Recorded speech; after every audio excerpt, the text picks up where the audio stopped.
Dalam setiap operasi siber, entah itu yang tujuannya baik atau jahat sekalipun, pasti ada satu langkah pertama yang krusial banget. Nah, ini adalah fase pengintaian.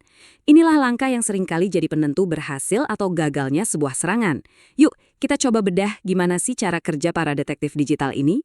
Coba deh, pernah kepikiran nggak? Sebenarnya seberapa banyak sih informasi tentang sebuah perusahaan yang bisa kita temukan di luar sana? Hanya dengan modal internet loh.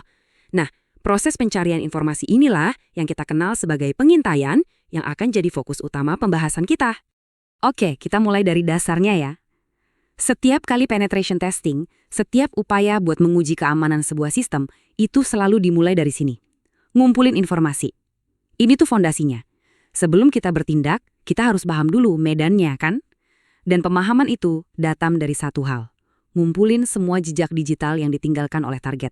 Baik sengaja maupun nggak sengaja. Konsep utamanya ini punya istilah keren, OSINT, atau Open Source Intelligence. Anggap aja ini kayak kerjaan detektif yang cuma ngamatin dari kejauhan. Semua informasinya diambil dari sumber-sumber publik, kayak website perusahaan, profil LinkedIn karyawan, postingan media sosial, sampai berita-berita lama. Pokoknya tanpa menyentuh atau bikin si target sadar kalau mereka lagi diawasi. Jadi ada dua cara utama buat melakukan penyelidikan ini. Yang pertama, intelijen pasif. Nah, ini dia OSINT tadi, di mana kita cuma melihat dan mendengarkan dari jauh. Terus yang kedua, ada intelijen aktif. Di sini penyelidik mulai berinteraksi langsung sama sistem target. Misalnya dengan nge-scan port atau ngirim query buat lihat respon servernya. Tapi untuk sekarang kita fokus ke yang pasif dulu ya. Nah, sekarang perburuan kita dimulai. Setiap organisasi tanpa terkecuali itu pasti meninggalkan yang namanya jejak digital. Tugas kita di sini adalah nemuin jejak-jejak ini, lalu menyusunnya satu persatu sampai jadi sebuah peta yang utuh tentang target kita. Terus, jejak-jejak itu apa aja sih? Seringkali hal-hal yang kita anggap sepele. Mulai dari nama dan jabatan karyawan yang ada di LinkedIn, lokasi kantor dari Google Maps, nama domain perusahaan, sampai file PDF laporan tahunan yang mereka unggah ke website. Setiap potongan informasi kecil ini adalah kepingan puzzle yang super berharga. Coba bayangin deh, setiap data yang kita temukan, entah itu alamat email, IP address, atau nama karyawan, itu seperti sebuah titik di peta. Nah, waktu titik-titik ini kita sambungin, pelan-pelan mulai kelihatan kan sebuah peta jaringan yang kompleks dari organisasi itu. Dan dari peta inilah kita bisa melihat struktur internal dan yang paling penting, di mana aja potensi celah keamanannya. Oke, sekarang kita lihat contoh prakteknya. Kadang-kadang petunjuk terbesar itu justru tersembunyi di tempat yang paling nggak kita duga. Contohnya, ya di dalam dokumen yang kita bagikan setiap hari. Betul, dokumen-dokumen yang kelihatannya biasa aja kayak PDF, file Word, atau bahkan file gambar itu sering banget bawa informasi tersembunyi yang namanya metadata. Dan buat seorang hacker, metadata ini bisa jadi tambang emas loh. Lihat deh contoh nyata dari tool bernama Exif Tool ini. Cuma dari satu file gambar aja kita bisa tahu koordinat GPS yang presisi banget, tanggal dan jam foto itu diambil, bahkan sampai model kamera yang dipakai. Coba bayangin kalau ini foto dari dalam kantor atau fasilitas penting. Bahaya kan? Dan yang bikin lebih ngeri, proses ini tuh nggak manual. Ada tool kayak Voca yang bisa nyisir internet kayak robot, nemuin ribuan dokumen publik punya sebuah perusahaan, terus mengekstrak semua metadata berharga di dalamnya. Cuma dalam hitungan menit, dia bisa memetakan arsitektur jaringan, nama user, versi software, bahkan kadang-kadang informasi sensitif yang harusnya nggak ada di sana. Nah, setelah semua informasi pasif ini terkumpul, penyelidikan masuk ke fase berikutnya.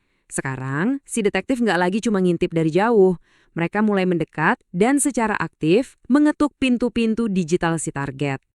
Jadi, apa sih tujuan dari ketukan ini? Simpelnya, mereka nyari pintu yang nggak dikunci. Mereka nyari akun user yang valid, daftar alamat email, folder jaringan yang kebuka buat umum, dan yang paling penting, kelemahan-kelemahan di software yang udah diketahui publik, tapi mungkin belum ditambal sama target. Intinya, mereka cari jalan masuk termudah ke benteng digital Anda. Kelemahan-kelemahan ini biasanya udah dikatalogkan di daftar publik yang namanya CVE atau Common Vulnerabilities and Exposures. Setiap kerentanan yang ditemuin di seluruh dunia itu dikasih nomor ID unik. Jadi ini tuh kayak ensiklopedia titik-titik lemah yang bisa dicari dan dimanfaatkan oleh penyerang. Contohnya nomor ini nih, CVE 2017-5754. Ini adalah kode buat bug keamanan terkenal yang namanya Meltdown. Dengan tahu kalau server target masih pakai software yang rentan kena CVE ini, penyerang tuh udah nggak ngeraba-raba lagi dalam gelap. Mereka udah punya blueprint serangan yang spesifik dan kemungkinan besar berhasil. Oke, kita udah lihat gimana cara penyerang bekerja. Sekarang, mari kita balik situasinya. Gimana caranya kita, sebagai pihak yang bertahan, bisa melindungi diri dari pengintaian semacam ini? Pertama-tama, kita harus realistis. Poin kuncinya adalah, kalau Anda terhubung ke internet, Anda nggak akan bisa 100% menghentikan pengintaian. Jadi, tujuannya bukan buat jadi nggak kelihatan, tapi lebih ke gimana cara kita mengelola, mengurangi, dan memitigasi risiko dari informasi yang terekspos itu. Jadi, ini dia strateginya.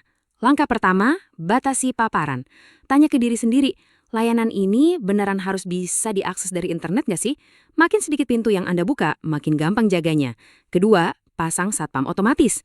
Pakai teknologi kayak Intrusion Prevention System atau IPS yang bisa ngenalin pola-pola pemindahan dan langsung ngeblokir trafik yang mencurigakan.